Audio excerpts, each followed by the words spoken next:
Okay, so in today's webinar, we have Chris Hnain from Ottawa, who's a mental health counselor in practice and also works for the Ottawa Hospital and for Health Canada. Yes, as an EAP. Yeah, and so today, Chris, you're going to talk about healthier ways to navigate online/dating apps. So tell us what some of the best practices are for navigating that. So, straight off the bat, when we're talking about the best practice for navigating it, I think it's important to see that a lot of gay men first use those type of applications to find hookups or relationships. But I think the best practices off the bat is when we're talking about how much we're exposed to these platforms. Are we spending a lot of time on these applications? Some research has shown that gay men tend to check their phones 8 times and spend like an hour and a half typically on these applications. And so, if you really look at that, that's a lot of checking, right? And the other part that leads to that is, how is it affecting our overall mental health? How is it affecting our emotion regulation? Is it something that we use when we're feeling a certain way, and how do we feel when we don't use it or when we're done using it? It's really interesting to see what the research is showing when it comes to using these dating apps. And so a lot of the times there's issues around self-esteem, body dissatisfaction, the inability almost to really have meaningful relationships because there's so much choice. So, I mean, those are some of the issues around using the dating apps. So the best practices, I would, right off the bat, limit your exposure, knowing your boundaries before going on, and learning to say no when you're not feeling the conversation or what is expected is going a certain way. We want to intentionally use these applications rather than this mindless sense of scrolling, which leads to the sense of wasting time. A lot of clients tend to waste time on these applications. And so if we intentionally know what we're going in for, or we're open to the opportunities, and learning to know what we're going in for is important. Avoiding the sense of using it when we're feeling a certain way. It's almost as a way of regulating our emotions. Some clients, when we talk further about what they're using or when they use, it's typically to avoid a negative feeling or negative thoughts. It's almost like Instagram, where you get a like or get a thumbs up or you get a message in your inbox. It gives you a sense of validation, right? And so, not necessarily a bad thing, but over time, if we base our self-worth on this tool that is mostly about how we look, not who we really actually are, it could really have long-term negative impacts. Wow, yeah, that is so true. So you really gave some good information there for counselors to consider about what to unpack with their clients, gay male clients. So what should counselors be on the lookout for as sort of signs that maybe a dating app is interfering with their life? Right. And so it goes back to when you're asking your clients, how do they feel before using, during use, and after? It's kind of interesting to track that. The one that I usually focus on, how do they feel after using, and what I typically have encountered, not that great. They don't feel that they've done something where they felt it was meaningful. This is only sometimes, at least with my clients, but the ones that I see who use these applications tend to have a hard time seeing that they use their time in a way that was meaningful. They feel kind of lower self-esteem, especially when they don't get any messages, right?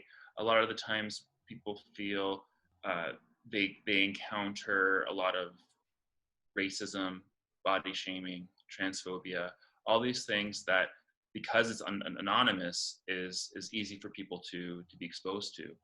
And so a lot of the times just checking in to see, almost like taking the temperature of how they use, seeing if they are going on with an intention versus just mindlessly scrolling, and how long they're spending on there. It just one of these are telltale signs, how long they're on these applications, how often, how do they feel after, and what type of connections have they made on there, right? How do they feel about those connections? If they feel like they've they want to make meaningful connections, but there's too much choice. That's a common issue with these applications, is because of all this choice, it creates actually more distress, right? And it's more about, rather than going having meaningful, it's about the number of interactions. When it might be better to see it as, what are the meaningful interactions you've had on there, right? Sex or no sex, that's irrelevant. It's just how meaningful it was for them. Wow. So yeah, really unpacking how it's impacting them emotionally by sort of starting out with having them become more aware of their use, how frequently they're using it, maybe the context they're using it in, Mm-hmm. and especially that emotional state they get from it. It Mm-hmm. seems to be really important to unpack. And like you said earlier, a lot of key questions there to really explore how their use of dating apps is impacting their life. So if the guy comes to the sort of conclusion or realization that maybe he's spending too much time on the dating apps and that it's detracting from his life, how do you go about replacing all that time, energy that was on the apps with something else? Right, and I think that's a good question to ask and to consider with your client, because it's not about all or nothing use with these type of applications. A lot of the times, what we want to see it as, you can take a break, right? You can step away from these applications. Not only the dating apps too.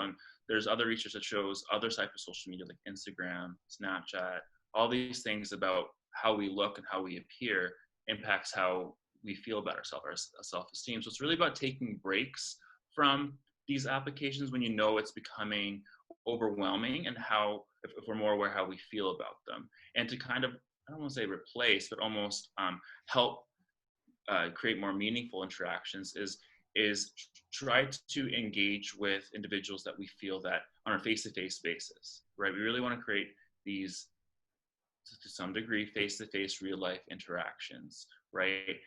Keeping things virtual, it doesn't bring too much in terms of that sense of support that we might need at that time, or to create good connections with people.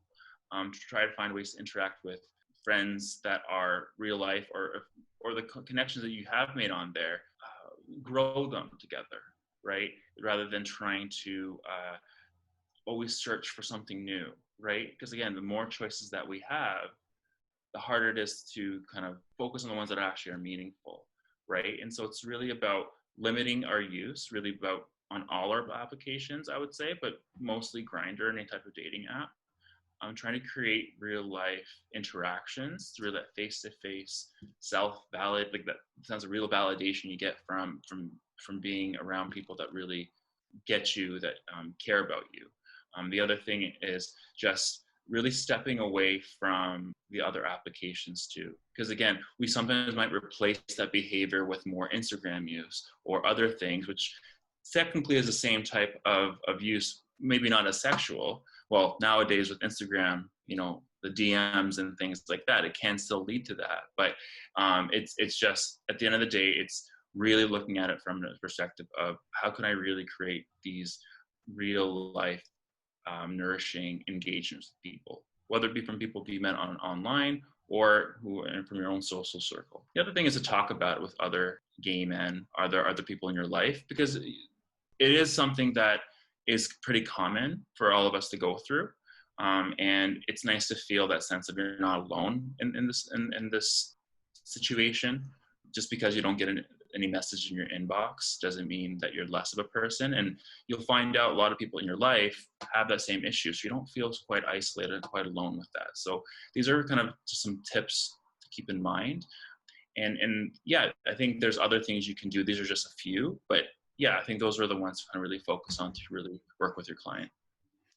Yeah, so it's a couple of really important messages there. One, you have a choice to use the dating apps Yeah. or not. And it's also not a either or situation. Like you say, you can take a break from it and come back to it later. When you mention about the isolation, it really reminds me of the current context of the COVID pandemic and how we're all having to isolate more.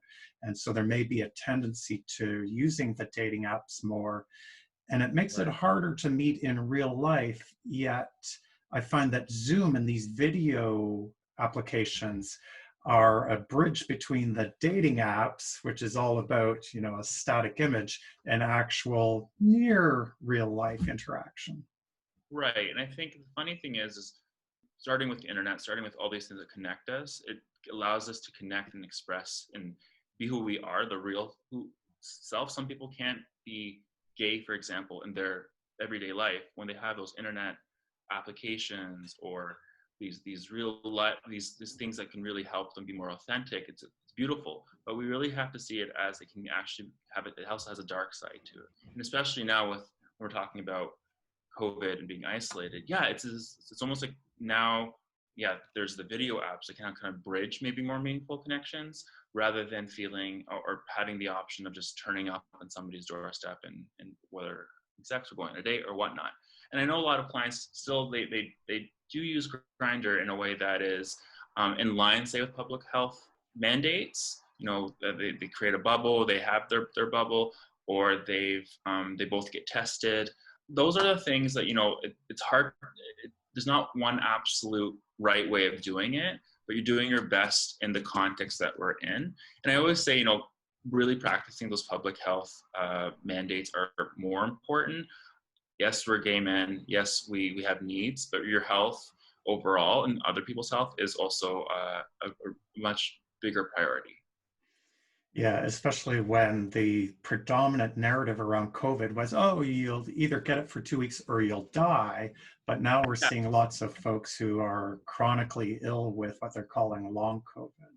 So important point, Chris.